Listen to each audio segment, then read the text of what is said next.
বিএনপির একটা কর্মী জেলে গেলে তার খোঁজ কিন্তু কেউ নিত না, তার পরিবারকেই দৌড়াতে হতো। কিন্তু জামাতের একটা কর্মী যখন জেলে যেত, আমাদের কানে খবর আসতো যেটা, যে দল থেকেই তার ফ্যামিলিকে দেখা শোনা, তার ফ্যামিলিকে সমস্ত সাপোর্ট দেয়া, বাজার খরচ থেকে শুরু করে সবকিছু তারা করে। এবং তারা দরিদ্র পরিবারের ব্রিলিয়ান্ট ছেলেদেরকে বেছে নেয়, কাউকে ব্যারিস্টার বানায়, কাউকে ডাক্তার বানায়, কাউকে আরো মানে অন্য কোনো ফিল্ডে যদি তার ক্যাপাসিটি থাকে সেই দিকে তারা ইনভেস্ট করে।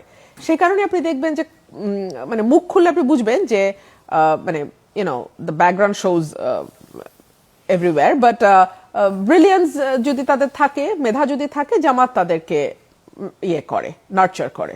They were with the government for many many years, এবং তারা তো একসাথে সরকার গঠন করেছে, একসাথে বিরোধী দলে থেকেছে, একসাথে আন্দোলন করেছে, একসাথে ক্ষমতার হাওয়া বাতাস খেয়েছে।